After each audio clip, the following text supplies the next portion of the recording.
So, hello, my name is Matt, as Anne just said, and I'm the Raspberry Pi guy. And today I'm going to be talking to you about a topic that I like to call Raspberry Robotics. But before I get started, I'm going to tell you a little bit more about myself so you know who's talking to you.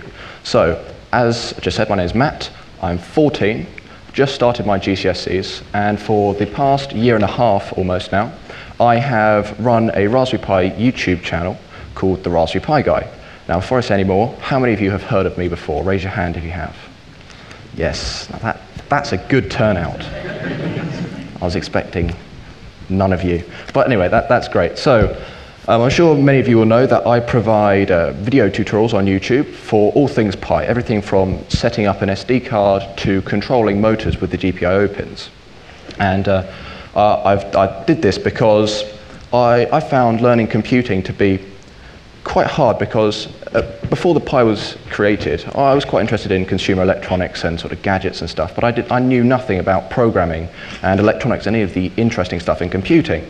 And so I got my hands on a Pi quite early on, and it was my own journey of learning. And I found it quite hard because it was hard back then when there wasn't too much support. Now it's a lot different now. And so once I sort of had a base knowledge, I set up the Raspberry Pi Guy. And to date, I've had over 1 million views on, almost 1 million views. But if you're watching this after it's been recorded, then hopefully I've had over 1 million views on my videos. And I've now got around 21,000 subscribers. So this is my channel. So as you can see, I have quite a varied range of videos. And so that's what I do. So, running a YouTube channel has been very interesting because, one, it's quite a lot of hard work. You underestimated how much time you need to run it, but I've made time and I do enjoy it. But one of the most interesting things I've found about having an educational YouTube channel is I've found it really interesting learning how people, and especially young people, learn.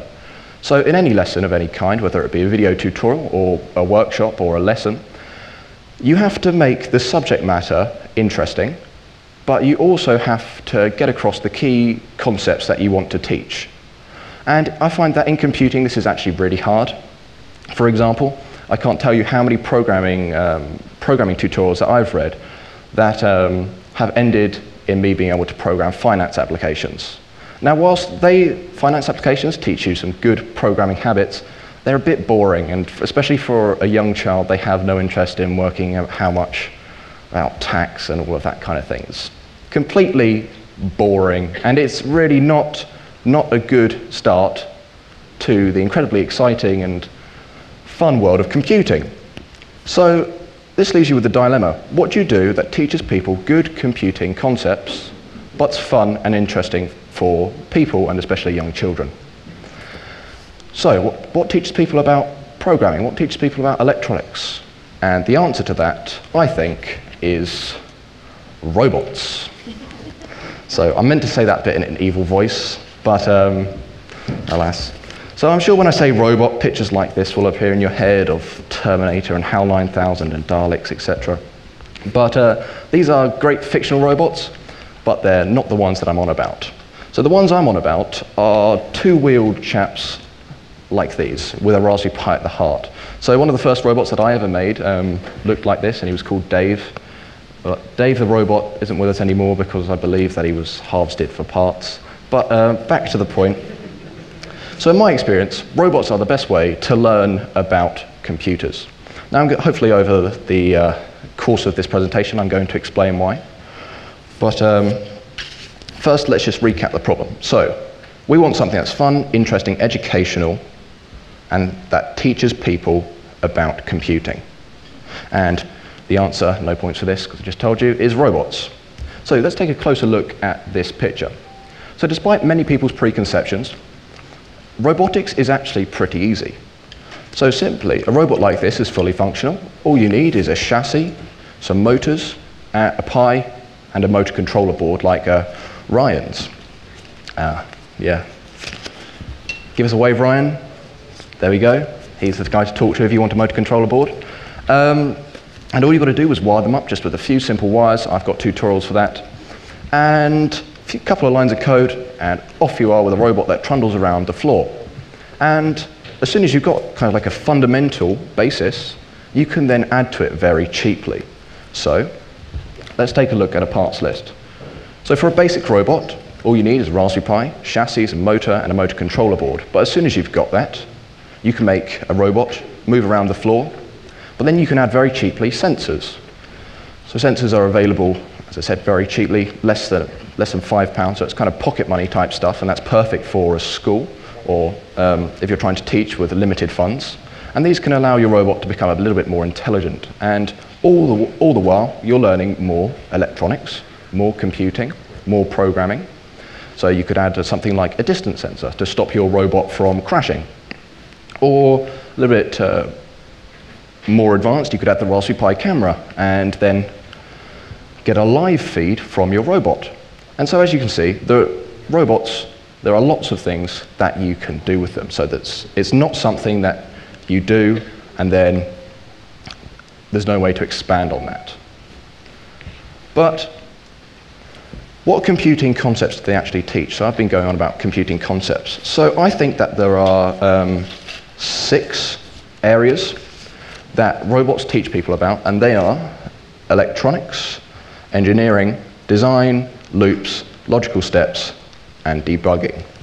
And so when you wire up your robot, you learn a lot about electronics and about how things like motors work, how the GPIO pins on the Pi work. So that in itself is very educational, and you haven't even got it to move yet. You also learn about things like engineering and design, which aren't completely to do with computing, but are very useful, and also some great cross-curricular stuff.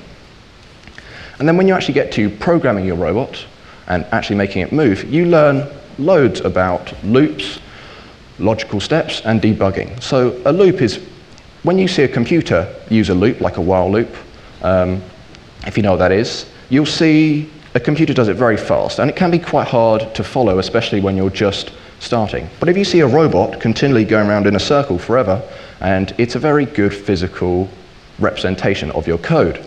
And especially when I was starting, it helped me get my head around this kind of stuff. And as I said, I was a complete beginner at the start.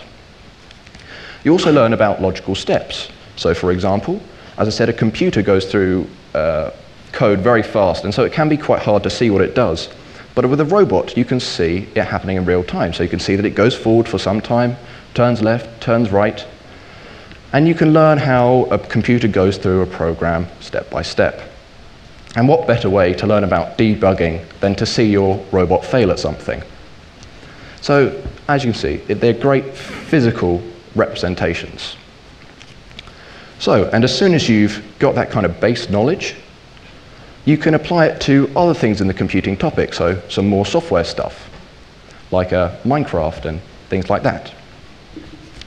And as soon as you've got a simple robot, like the one we just saw, like Dave, your students or people that you're teaching will be inspired, and they'll want to learn a bit more about robotics, which is an incredibly interesting topic on its own. And then you'll have them wanting to build humanoid robots and quadcopters and all sorts.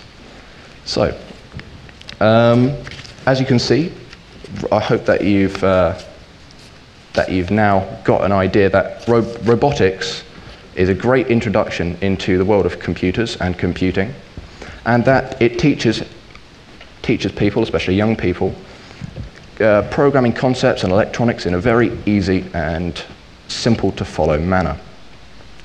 So, I think that's it for the presentation now. So, I was just wondering if anyone had any questions, or whether Alan wants to... We'll take one question, just because you put your hand up. One. How much would it cost, you know, to put together one of those robots?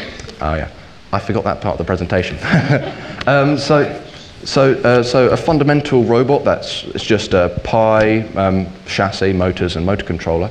Including the Pi, you could get that for under £60. So it's not too expensive in terms of things, and then you can actually build it yourself rather than something like Lego Mindstorms or something like that. Yeah, Lego Mindstorms will set a school back more than £200. And so, but with a Pi you learn far more and you don't have to worry about stuff like that. And then, as I said, sensors and cameras can be added very cheaply as well. Do you think you did all right? Yeah.